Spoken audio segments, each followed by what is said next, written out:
Now this evening, the speaker is going to address us is Mr. E. Hardy, who is going to lecture us on Marxist monetary theory. From what I gather, I understand that Mr. Hardy is a member of the Socialist Party of Great Britain, that he has been in the Socialist movement for many years. He's spoken and he's debated and he's made numerous contributions on Marxist theory. As I understand, an active trade union. In fact, if my knowledge is correct, I understand that he graduated from the school in economics, from the economics department. I won't say recently, but some years ago. But however, the way we intend to plan this meeting is that Mr. Hardy is going to speak for about 50 minutes, after which time the meeting will be thrown open so that we can participate and ask questions and make contributions to discussion. I'm sure what he's going to say, a lot of what he's going to say is going to be controversial. From my reading of Marxist economics, the framework that they have employed is totally different from the framework that is used by conventional economic theory and economic analysis. I would point out one thing, however, this is not a forum on behalf of any organisation. We've not invited Mr. Hardy to come along and use this opportunity to make party political points, and I would appreciate if anyone does desire to participate in the discussion, they're not going to use it as an opportunity to champion the cause of the IS or the IMG or any other political. It's strictly that be a Marxist theory on how a Marxist looks at economics and the monetary system. So without further ado, I'll call upon Mr. Hardy to address us. So say I'll speak for about 45 or 50 minutes, and then the meeting will be ours to participate in whilst questioning discussion. So I'll call upon Mr. Hardy to make his contribution. Well, the chairman has explained the scope of this meeting, and I'll endeavour to stick to the lines laid down. If not, presumably the chairman will tell me. There's a very great deal of interest in Marx today, but you will notice, is my view, and I don't think anyone would disagree with it, that the interest in Marx today is not in Marx in economics. It's in Marx, the philosopher, the writer on social evolution, on alienation and things like that, but not on economics. But it was very different 40 or so years ago. I'm quite sure, somebody may contradict me on this, that when I was at the London School of Economics, there were more people who knew about Marx, not necessarily agreed with him, but took an interest in it, either to support or oppose it then than there are now. And of course there is a reason for this. The reason broadly is that interest in Marx was swept aside by the rise to popularity and fame of the economist Maynard Keynes. Keynes came along between the wars and said that capitalism could be saved by doing certain things that he specified, and that you could get full employment and things like this, and for very good reasons. Those people who had previously been interested in Marx in a sympathetic way, particularly the trade unions, had their course changed. They swept over to Keynesian economics, and this is completely true of the trade union movement. To the extent that they have any economic basis at all, it is Keynesian economics. Now, earlier, this was not true. In the latter part of the 19th century, and during the Depression years between the wars, there had been a growing interest in Marx, particularly in the trade union movement. Now, as Keynes was the man who replaced Marx, it's interesting, and I particularly want to draw your attention to the fact that Keynes had a very poor opinion of Marx. I quote, Keynes on Marx's Capital, an obsolete economic textbook, which I know to be not only scientifically erroneous, but without interest or application for the modern world. That's in a thing written by Keynes called A Short View of Russia, published in 1925. Now, I want to give you a second reference to Marx made by Keynes, because it has some particular bearing on the present situation. Keynes preferred Silvio Gesell to Marx. He wrote in the general theory I believe that the future will learn more from the spirit of Gazelle than from that of Marx. Now, Gazelle was particularly interested in monetary theory and interest rates, and Keynes had a natural affinity and sympathy with Gazelle. And I shall come back to this later and show that it has a particular significance in relation to Marx. But anyway, you've got at this point, Keynes is saying Marx is no good, Marx is not scientific, Gazelle is scientific, and you should pay more interest in Gazelle. Well, time has had its revenges. 30 years ago, hardly anybody opposed Keynes and Keynesian ideas. Well, as you all of you know, this is changing. A lot of the Keynesians and neo-Keynesians no longer have the confidence that they used to have. Well, I'll just take one particular example. A letter was written to the Times on the 26th of February this year by Professor Neild of Cambridge. Professor Little of Oxford, a bit of inter-university conflict, had accused Neild of being an orthodox Keynesian, and Neild replied, "I and a number of my colleagues at Cambridge believe that the orthodox view to which many of us used to subscribe is wrong, and that its application in policy making has been a major cause of Britain's post-war economic troubles." Well, here you see is a pretty big confession to make from people who had been Keynesians, and as I shall endeavour to show later on, it's an additional reason why you should at least know what Marx had to say about these problems. Well, we would say, I mean, I speak as a Marxist. I think that Marx's economics are indispensable if you want to understand how the capitalist view works.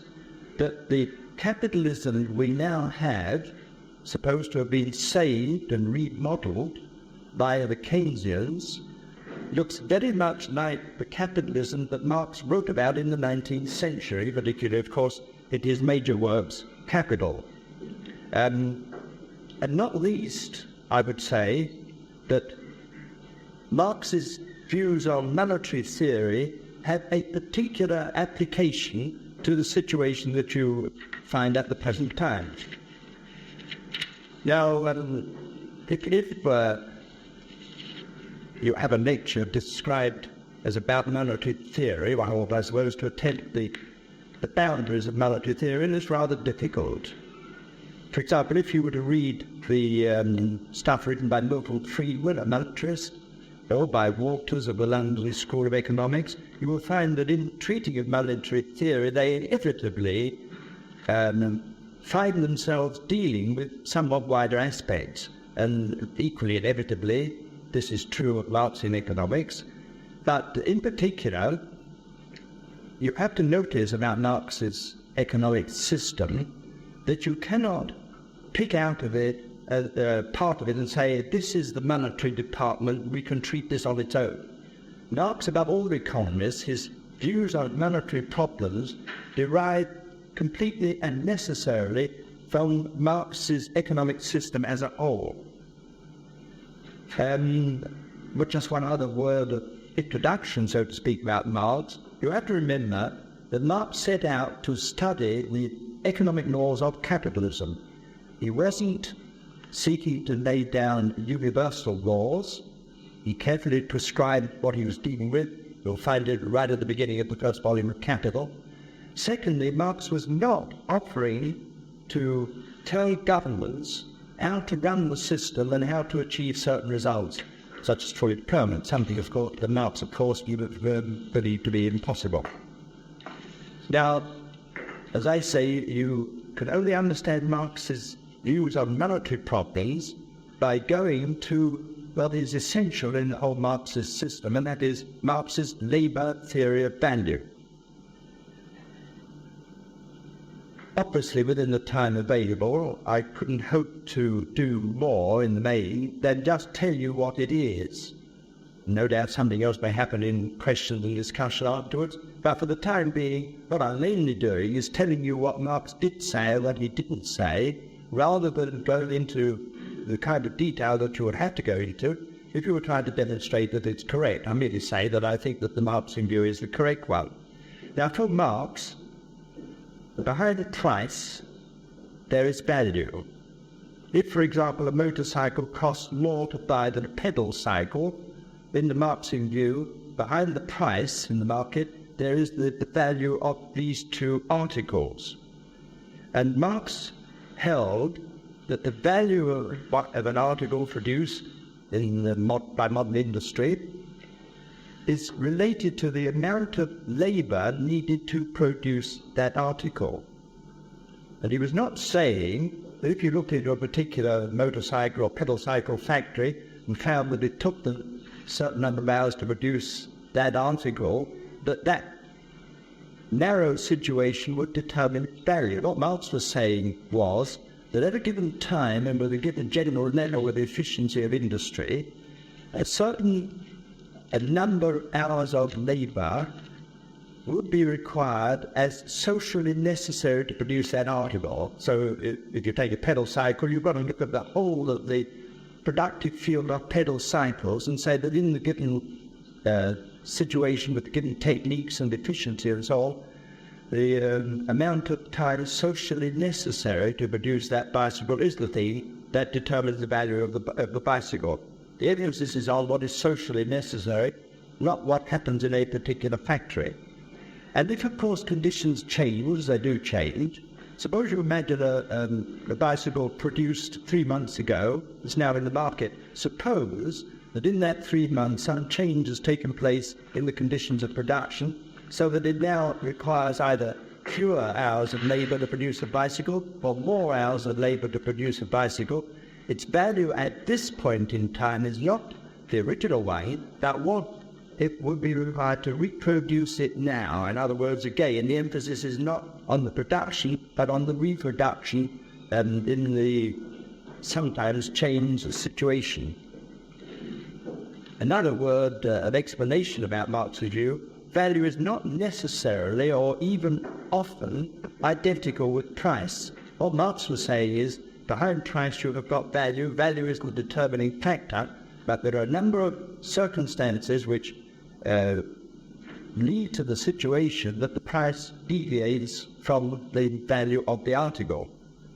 Among these is the short-term supply-demand fluctuation. Marx would say that short changes in supply and demand in the market would put the price up or put the price down, but that, he used the phrase, he said these supply and demand fluctuations would be about that point which he called the natural price of the article, which was related to value.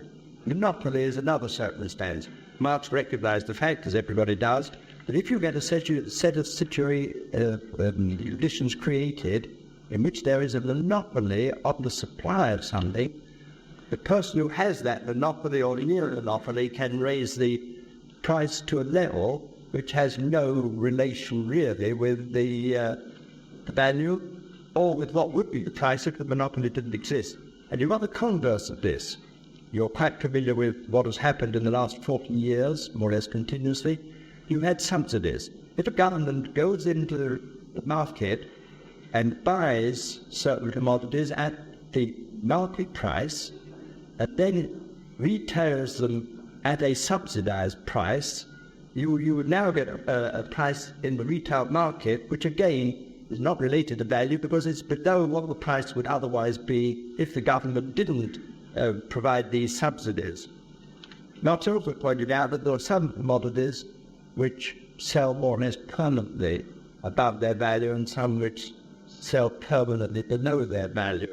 If I can use some Latin terms instead of the ones Marx used, it would be that in the capital-intensive industries, commodities sell above their value, and in the labour-intensive industries, commodities sell below their value. But for the purpose we've got here, you don't need to worry about things like that. Another thing you want to remember about the Marxist conception, one that is very little appreciated by people who haven't really looked into it, and which you can see at work, wherever you see people discussing what is meant by productivity. You will find all sorts of people who have gone into this business of saying, how do you measure the productivity, output per man in an industry and the changes that take place? Well, now, Marx did in fact provide something very, very useful to this that most of the others have overlooked.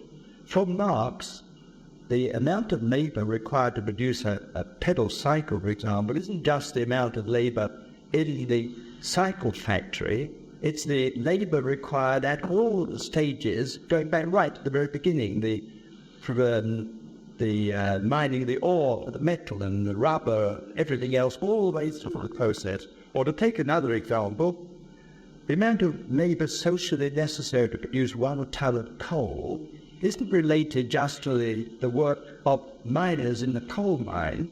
It's got to include electricians and engineers and steel workers. That is to say, that the labour required to produce all the other things which are an essential part of the mining industry. You have to remember these things because, as I say, if you don't, you'll get a wrong angle on Marxian theory in general. So coming back to value, if, for example, it required an average of 50 hours socially necessary labour to produce a pedal cycle, for 100 hours, that's 8 times as much, to produce a motorcycle, in the Marxist conception, the value of the motorcycle would be 8 times the value of the pedal cycle. I'm now going to make a jump forward to the really getting into the monetary field, and that is money itself. And I'm going to take, as the example, gold as the money commodity. As you know, it doesn't have to be gold. It could be some other metals, and in the past it often has been gold, some other metal and some other things. But we're going to take gold as the money commodity for one very good reason. That when Marx was studying capitalism, he studied it in 19th century British conditions. And in the 19th century in Britain, gold was the accepted money commodity. It was the basis of the coinage in this country. Now,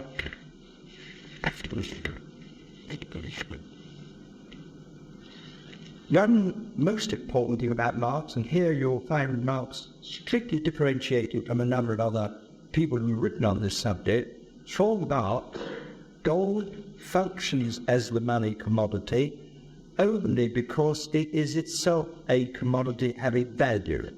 Now, there are a number of economists who have held precisely the reverse. So remember this, Marx is not saying that gold has value because it is the money commodity. He's saying precisely the reverse. He's saying only because gold is a commodity like all other commodities, it's a product of labour and has a value, it's only because of this that gold could function as the money commodity. Now, because all commodities, including gold, are values, it is possible for gold for all the other commodities to represent their own value in gold, and through gold to represent their value in exchange with other commodities, which is, of course, the normal function of the money commodity. If, for example, in the 19th century, it took 50 hours of socially necessary labour to produce 1 pedal cycle, and also 50 hours to produce 1 ounce weight of gold, the value of 1 pedal cycle or 1 ounce weight of gold would be the same, because both of them represented 50 hours socially necessary labour. Now, the next stage you go into is, of course, the production of coinage. In the 19th century, which Marx was studying, but I mean, it's a typical example of the world in general, the modern industrialized world, the government, by law, did establish that the gold coin, the sovereign, the pound sterling, contained about 1/4 ounce weight of gold. So that if 1 pedal cycle and 1 ounce of gold both had 50 hours socially necessary labour and therefore had a similar value, and if 1 ounce of gold was cut up in 4 pieces, approximately 1/4 of an ounce, and each one was labelled 1 sovereign, 1 pound sterling, then the price in the market corresponding to the value of the pedal cycle would be £4.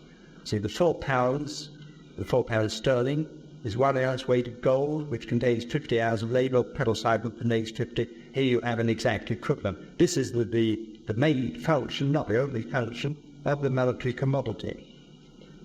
Now I want you to take another step forward, and I appreciate it, so to speak, that I'm going through these very, very briefly to get to the ultimate point where I want to deal with inflation. If you can imagine to yourself that in the 19th century, British capitalism had operated entirely with gold coins, sovereigns. They didn't, in fact, they had a subsidiary coins, silver and copper, which were subsidiary, I mean, they're not the main one. They also had Bank of England notes. But if you could imagine that they had not got the notes and had not got the subsidiary coin, but operated solely with gold coins, sovereigns, each a quarter of an ounce weight of gold, you can see that in order to carry on the buying and selling transactions at, say, 1860 in the 19th century, a certain total amount of gold would be passing from hand to hand and being held by the people who needed to hold currency, all the individuals, companies and shops who needed to hold currency. There would be a certain total mass of gold functioning in this business of enabling people to sell articles and buy articles and so on, and to hold gold coins. You might say, for example, actually, if I take the conditions of 1938 and the price of gold in 1938, you could say that the currency in circulation, which was about 450 million pounds, represented something over 100 million ounces of gold. So that if you had not a mixture of paper currency and coins of various kinds, but gold coins only, in the 1938 conditions, you would have had something over 100 million ounce weights of gold, that 100 million ounces of gold. Now, what Marx is saying is that that total mass of gold represents a total mass of value. So you come back to our original terms, each ounce of gold was 50 hours socially necessary labour, something over 100 million ounces, you multiply it by 50, it represents this total mass of value. And the next step to recognize is, having got that picture in your mind, that you could have a coinage consisting solely of gold coins of a fixed weight of gold, then you go back to the real conditions of the 19th century, where, as I say, you had a subsidiary coinage, silver and copper. You also had Bank of England notes, which were functioning just like gold coins, because incidentally, as people used to say, a Bank of England note was as good as gold. Now, why is a Bank of England note as good as gold? And the answer is convertibility. But by law, any Bank of England note you had, you could go to the Bank of England and demand freely, immediately, that the bank had give you an equivalent amount of gold at the rate fixed by law. Conversely, if you had gold, so to speak, you would go to the Bank of England and get notes for it. Now, given this state of convertibility, the value of the notes could never, except very marginally, depart from the value of the gold that it represented. And this prevented inflation from taking place, because, so to speak, the notes were always tied to a fixed weight of gold. So that at all times and in all circumstances in the 19th century, the notes were tied to gold, and there could not be inflation in the sense in which Marx used it, and which economists used to use it, in the sense that inflation is depreciation of the currency. If you have this convertibility into gold at a legally fixed rate, you cannot have the currency depreciated. Now, that is the importance of convertibility. But what you have to notice about this, particularly, I've mentioned this already, that you had this convertibility in the 19th century, and therefore you could not have depreciation of the currency, and you did not have inflation. All the time to 1820 to 1914, which was the century, the price level never once rose above the level of 1820. It went down a little and up a little, always within a range of about 25%, and it never once rose above the level of 1820, all the time from 1820 to 1914. Now, this fact, which is totally ignored by a large number of the people who write about inflation, makes nonsense of a whole lot of the theories about inflation, but of course it doesn't make nonsense of Marxist theory, because this is Marxist theory.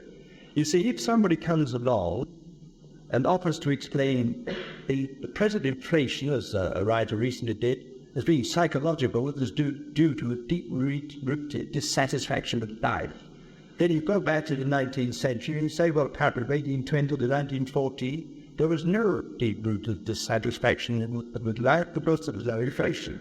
Or alternatively, if you go to the people who say inflation is due to somebody's greed, the greed of workers, or of bankers, or of retailers, or manufacturers, or shall I throw up the students, you can come back and say, well, was there no greed in the 19th century? Was there no greed between 1820 and 1914? And of course, it immediately shows that that kind of explanation will not explain. Now, the next thing you need to notice about this is what does convertibility and the abolition of convertibility mean in relation to inflation? First of all, Marx was saying, if you've got convertibility at a fixed and unchanging rate, we cannot have depreciation of the currency, we cannot therefore have inflation. But this does not mean that if you abolish convertibility, you necessarily have inflation. It's not the abolition of convertibility that creates the inflation, it only creates the possibility of it. Because for Marx, the inflation is the excess issue of notes. Of course, you see, you can abolish convertibility and still not issue an excess amount of notes. You might keep the notes at the same level as they were before.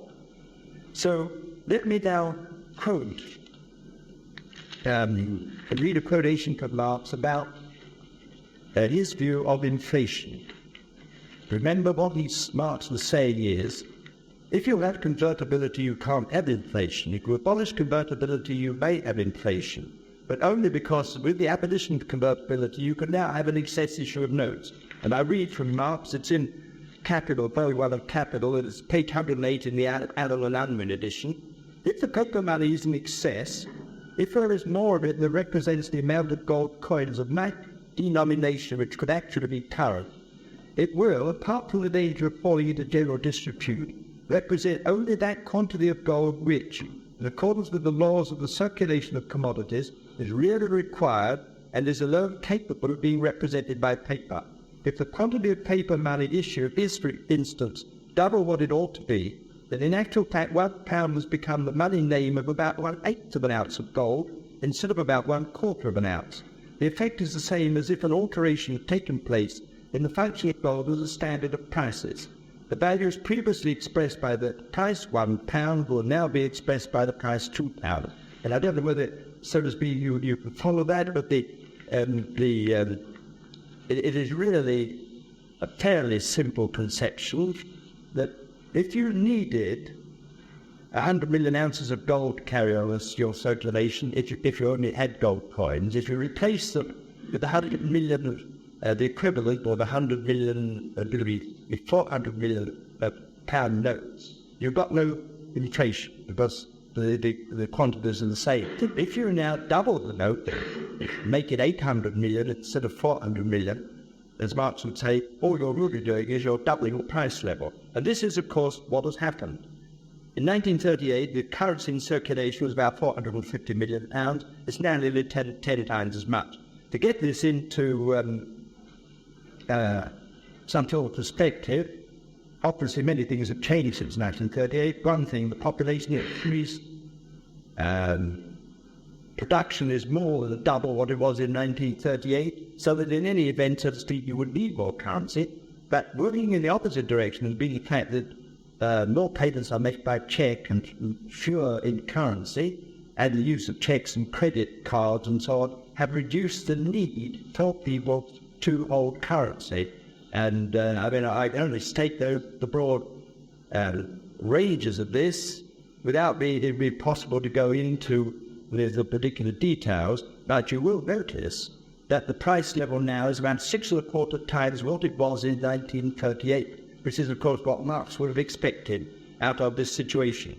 I now want to make some particular references to avoid the possibility of misunderstanding about Marx's views on inflation. Now, to start with, of course, as that is Marx's explanation of inflation, Marx repudiated the idea that trade unions can cause inflation. The wage case can cause inflation. As Marx would say, trade unions don't print notes. As various other people have said, as Milton Friedman said, and I think Walters of the School of Economics have pointed this out too. And Marx dealt with this general question as to whether wages put up prices in a lecture which was printed and is still available called Value, Price and Profit. But in Value, Price and Profit, he was not dealing with inflation. He was dealing with a situation in 19th century British capitalism where there was no inflation. But Marx set out to show the wrongness of the ideas held by a man named Weston. Weston had said to Marx that it's no use trade unions making general wage claims and pushing out wages because the only effect will be the prices will go up correspondingly. They will be no better off than they will before. And Marx dealt with this. I won't wait to spend any more time on this at the moment, except to say that Marx's general argument there, I would say, is correct, and that it's still correct under inflation, but of course it is now completely masked by the fact that with currency depreciation, prices are going up in any event.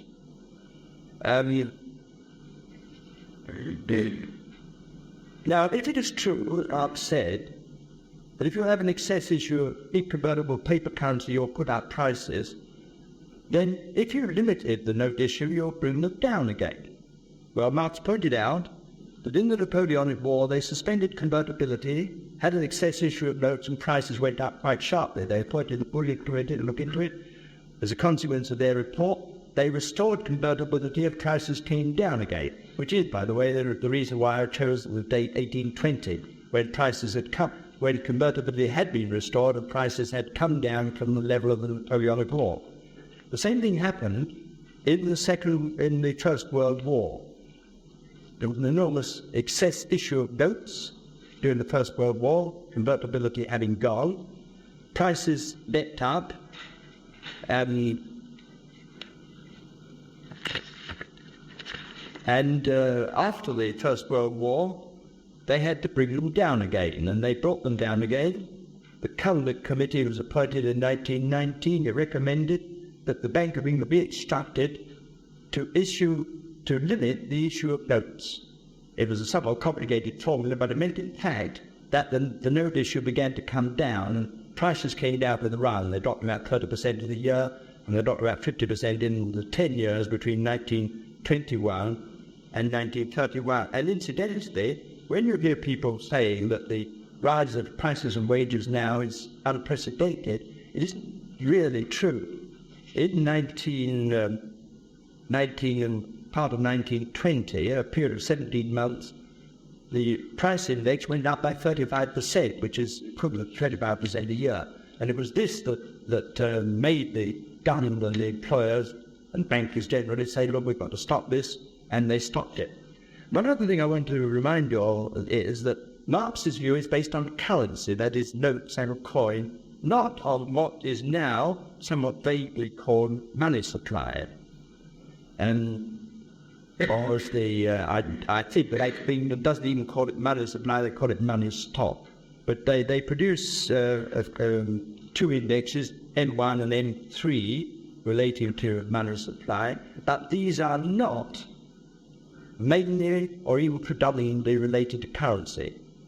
Currency is included in N1. It's currency plus money on current account in the banks after some deduction of amounts in transit. And it boils down to this, that only about 36% of N1 is in fact currency.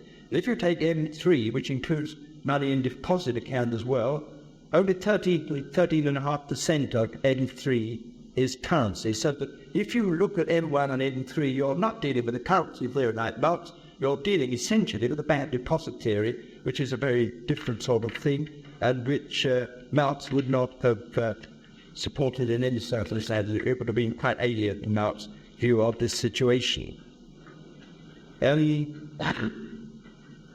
I've also, as a matter of interest, got out a little table, which you could do for yourself. I put side by side the movements of the retail prices between 1962 and May 1974, alongside the amount of currency estimated to be in circulation in each of those years. And I'll jump from the beginning to end because, for a reason I'll tell you, retail prices jumped from 100 in 1962 to 203 in 1974. That's a rise of 103%. The currency circulation jumped from 100 to 207. That's a rise of 107%. But on the face of it, this would look a very close correspondence, but I would not suggest that it really is as close as this. In the meantime, you get them deviating from each other, not very much, but there is a good reason for this, and I wouldn't suggest for a moment that you merely have to look at the figures of currency in circulation each month and expect this to tally exactly with the price level. There are very good reasons, and I would suggest that some of you, if you want to look at the reasons, I don't think it's ever been done better, go back and look at what Professor Cannon, who used to be a name that meant something with other school of economics, and I now gather it's completely forgotten. Look what Cannon wrote about it in his books on currency 30 or 40 years ago. Cannon pointed out, for example, that when inflation begins, nobody notices it. So for a long time, it has hardly any effect. On the other hand, after it's been going on for a long time, and everybody expects it to go on, you now get a different sort of time lag. You now get the prices jumping ahead of the currency, as it were. As I say, you do quite well to look up what Cannon had to say about this. One other thing that is worth noticing about Marx, and it's peculiar to Marx, you know the kind of argument which goes, prices go up because wages go up. Well, you see, Marx pointed out that wages are prices. So if, as Marx said, wages are prices, your theory now have to be stated in the form that some prices go up because other prices go up, which isn't going to get you very far. Now, Marx held that wages are prices because what the worker sells to the employer is what Marx called his labour power, his mental and physical energy, which is a commodity much like all the other commodities, like pelecycles and gold and cotton and all the rest of it.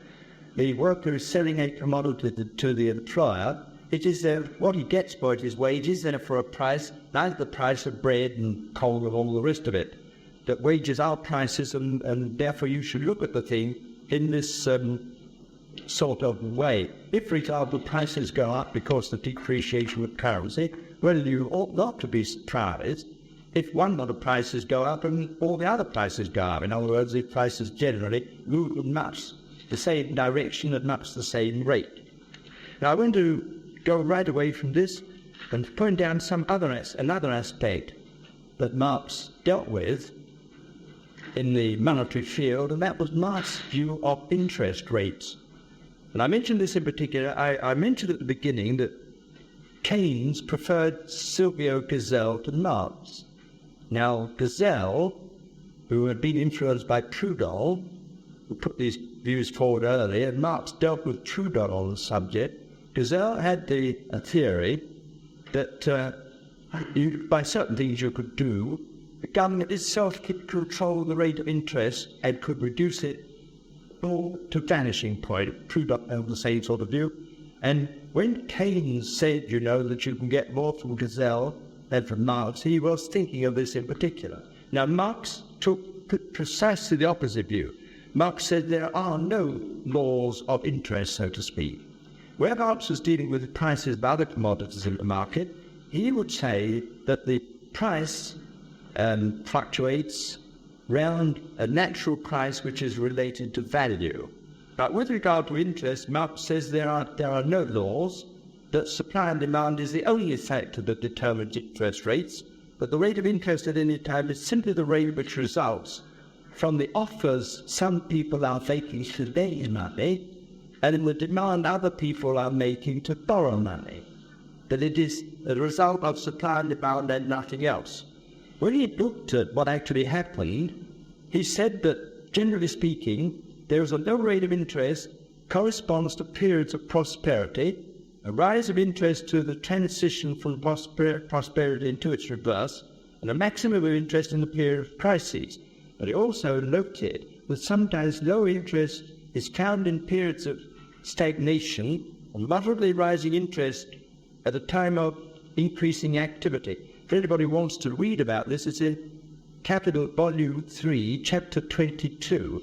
And as I say, I mention this because, you can use your own judgment. You can look at the behavior of interest rates. Notice particularly that back during the Labour government of 1964 to 17, and to some extent in the following Conservative government, you had people, you may remember Lord George Brower is associated with this, saying that the government intended to get interest rates down.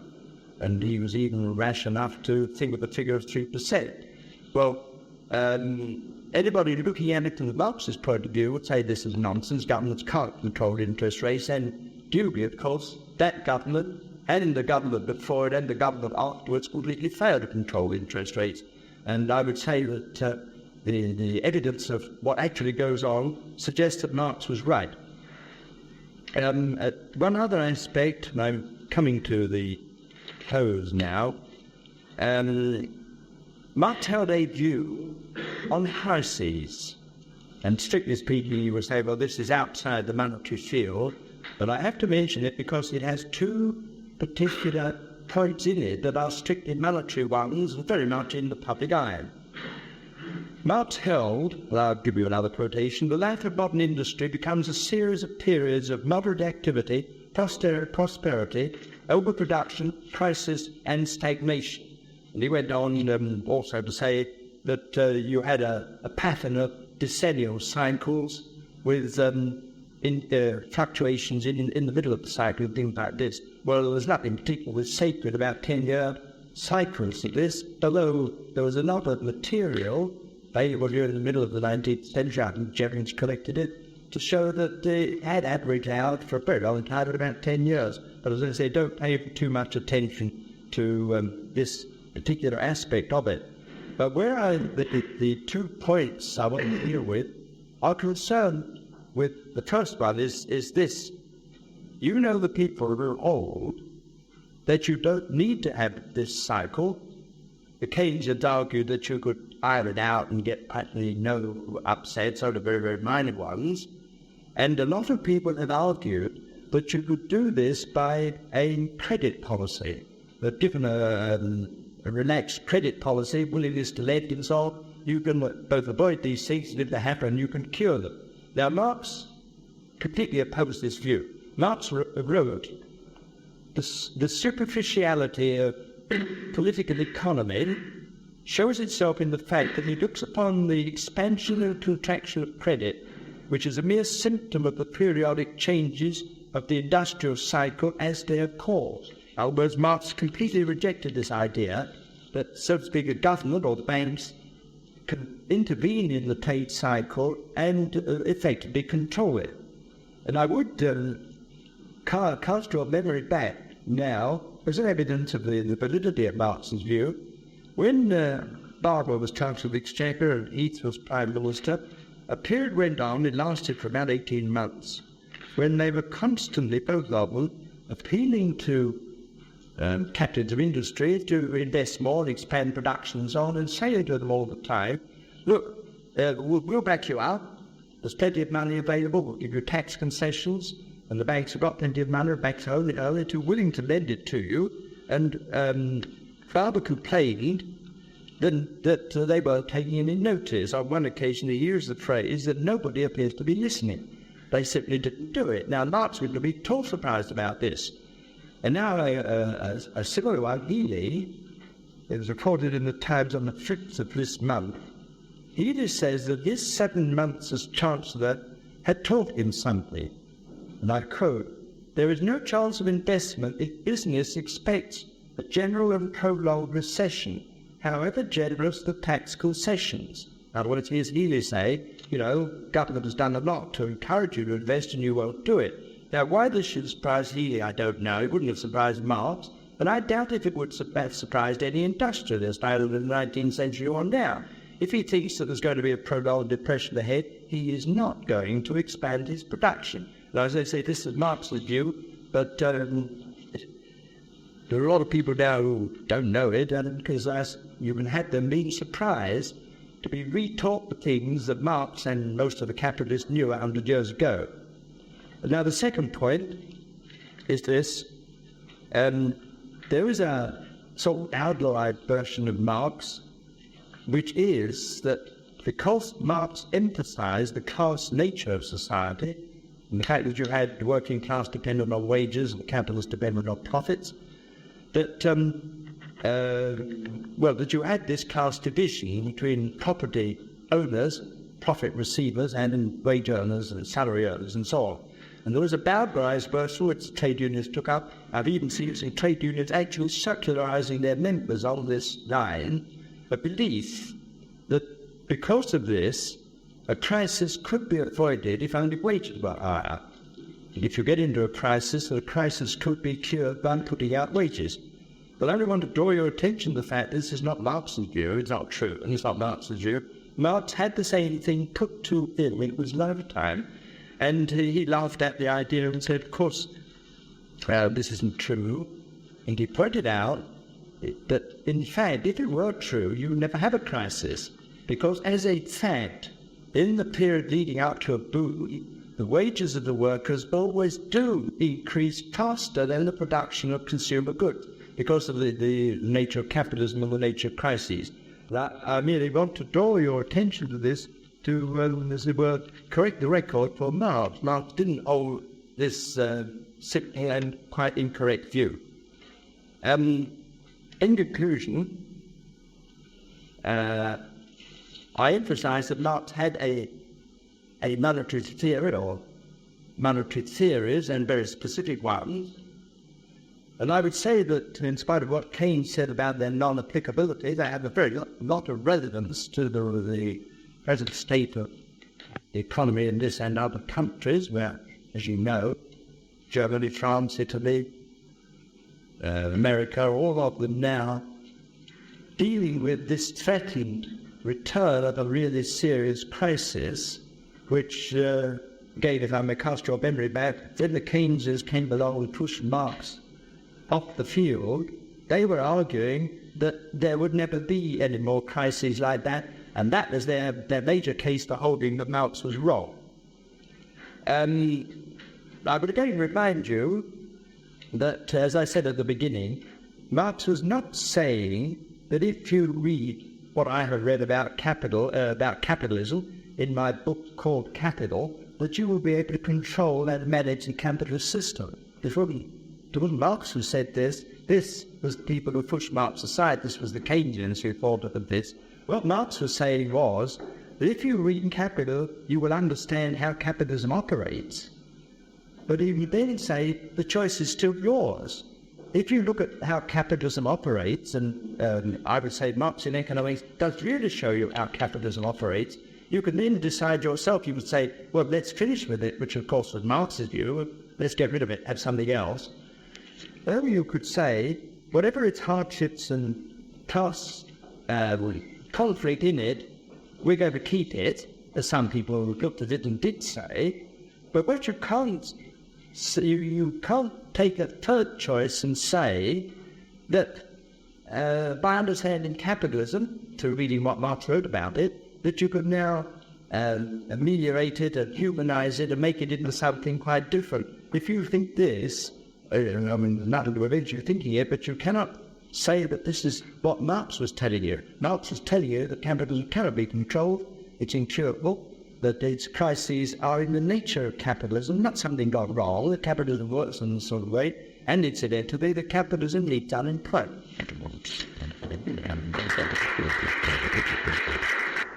Before. And this induced Kautsky to write his book called, I think, The Cost of Living, or The High Cost of Living, something like this, in which he used the Marxist method to show that the more or less worldwide rising prices that was going on there was the other side of the fact that gold was becoming of less value. And this is how it would operate. So as gold comes of less value, we owned a new taxable method, it had the effect of generally raising the price level in all the industrialized countries round about the turn of the century. And if you could get hold of cowshed on the high cost of living, you'll find this set out with a certain amount of information about the actual technical changes that were taking place. I would only add, coming back to my original point where you're dealing with political conditions, and you're dealing with a situation where all over the world people are depreciating currency. You've then got the other factor which Marx dealt with, people will be hoarding gold. And of course, if you get frightened people getting rid of paper in order to hoard gold, they will pay all sorts of prices for it. I've no doubt that, £66 an ounce of gold in the bullion market in London now is partly the consequence of this panic buying, and that if currencies were stabilized again, it would probably come down. But just one last point, there nevertheless is a comparative stability about the value of gold. It doesn't change quickly and very, very much. I mean, if something happened and it did, of course, people would have to find some other money, commodity, gold, as they indeed would. May I take a supplementary on that, and then we'll actually go in something else. As far as I understand it, the Marxian theory is that gold or money is valuable as for its transaction, but is using Keynes's transaction speculative and precautionary. But the amount of gold is required to service the real goods in circulation is sort of fairly fixed from a transactions point of view. Given that our economies are expanding and there are more real goods available, how do we expand the volume of gold available to keep the price constant, to service the machine, as it were? Or does Marx think the velocity of circulation changes to keep, to equalize the amount of gold the transactions demand? Well, no. I mean, Marx would recognize, as everybody else, that the velocity of circulation changes in the cycle, but that isn't really the point. And it may be some people are arguing, of course, that there has been a long-term change in velocity of circulation, which, if it were true, if it increased, the need for currency of any kind would be diminished. But as regards gold, you see, you are not, in carrying on the transaction, buying and selling transactions, never at any time did you in fact have to have this all done by gold. See, in the 19th century you had Bank of England notes, and if you use Bank of England notes which are as good as gold because they're convertible, you are diminishing the need to have actual gold there. You don't have to. So, so to speak, if transactions went on growing, and you say the supply of gold doesn't increase, well, it doesn't matter. Because you could do without gold altogether, provided confidence remains. Well, yeah, provided you restrict the issue of the notes. You see, if you keep the issue of the notes restricted, you needn't have the gold there at all. In short, you see, while in the 19th century, because everybody all over the world knew the Bank of England note was as good as gold, they didn't, in fact, go to the Bank of England and say, give us gold. They were content to take a note. So the amount of gold the Bank of England actually needed was comparatively small. And it could be made smaller. There never was enough gold in the Bank of England to meet all the demands that could have been made on it if everybody had gone along with notes and said, we want gold. But as you say, they had confidence in it. And they had confidence in it because the issue was restricted. So if you know that the government is going to restrict the issue of notes, you begin to restore your confidence in notes. The reason why people don't want to hold paper currency is because they're afraid it's depreciating, as happened to extreme in Germany in 1923, but of course it's happening here. People now are buying anything rather than old notes. But it gets to the extreme point. I was in Germany in 1923 when nobody would take notes at all. If you were a worker, you said to your customer, I don't want your money, give me food, give me clothes, give me in. They'll give me dollars or pounds, don't give me marks. But in other words, Marx used that phrase in that passage I quoted, where Marx said there comes a time, of course, where the confidence in the money disappears. And then, of course, you're in trouble when they go to do something again. There. Any other points? I mean, how did Marx that help for each other? But he just taped it in. Well, no, Marx held that capitalism was evil because the possibility of the workers being more or less fully employed, something approaching this, depends on the capitalism constantly expanding. In other words, let me approach it from the other point of view. Suppose, leave this sort of figure, though I'll take one as more or less true. Suppose output per worker on average was increasing at the rate of 3% a year. Well, if total sales of goods, production and sales of goods goes up by 3% a year, then you've got a state of equilibrium. In other words, the workers can go on being employed, those of them who are employed. So that what goes wrong with capitalism from time to time is that, as Marx would say, you get all kinds of disproportions and disequilibrium coming into it. Suppose, for example, take the sort of case you're familiar with, suppose you get, as you have had, periodically, a lot of countries increase their steel mills. You know, in recent years, the Jats have been forging ahead, overtaking Russia and America. And suppose they don't work in with each other. The Jats don't say, look, we won't build any more steel mills because the Americans and the Russians have got some. They're all doing it. And there comes a time when they've all got their steel mills going and there's too much steel in the world. I mean, this happens periodically and quite drastic. Everybody knows it. The steel book knows this, you see. And then there's too much steel in the world, the demand drops, and the steel mills start cutting down production. In an extreme case, they start standing workers off or closing down mills. Well, when you get this happening, you see you get a major disequilibrium with capitalism. You get the same sort of thing, of course, with the motor industry. Ever since the war, in spite of all the belief that they had managed it, you get periods when there's an unlimited demand for motor cars everywhere, and they're all expanding plant and producing cars. Suddenly they find that they produce too much for the demand in the market at that time, and they start cutting back. I mean, at times there have been tens of thousands of motor workers in this country and other countries all stood off at the same time. But when this happens, they're no longer getting wages. The capitalist is no longer going in the market trying to buy materials again to expand production, and you get the reverse process taking place. And I mean, this is Marx's explanation. Marx said whatever the reason for the periodicity of it, which are, in spite of his assumption that it was 10 years, he didn't really think, that you could forecast it like this. There is a periodicity that you do get overproduction for the market, and when this happens, you get a setback, and the setback can become cumulative downwards. It can spiral downwards, so to speak, like the very long depression, 1870 to 1890, and that between the wars. But if I can put my hands on the passage where Marx, if you wanted to read it up, Marx summarized his views in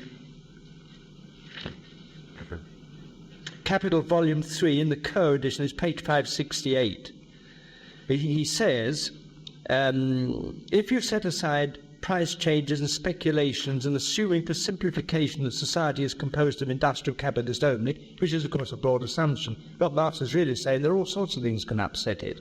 I mean, a war, a famine, a bankruptcy of a big firm can upset the equilibrium. But setting these aside, he said, in that case, a crisis could be explained only by a disproportion of production in various branches and by a disproportion of the consumption of the capitalists and the accumulation of their capitals.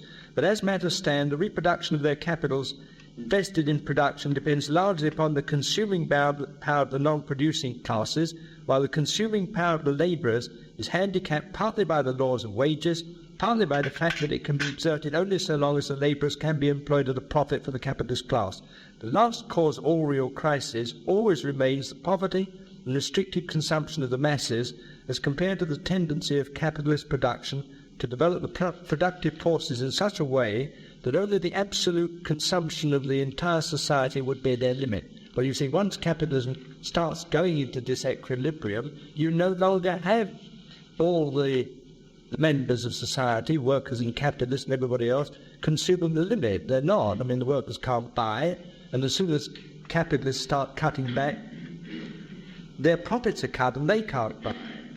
Just one warning about this.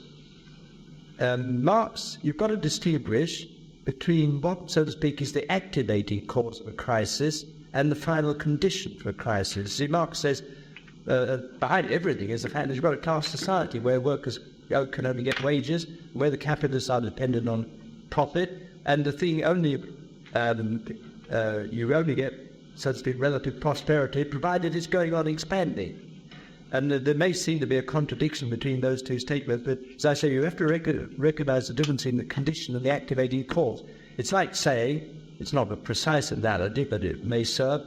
If you've got explosive gas in a coal mine, you can say this, in the last resort, is the cause of explosions in a coal mine.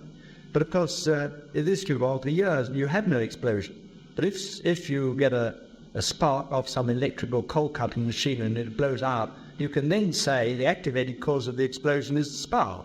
Well, you've got the similar sort of situation with company.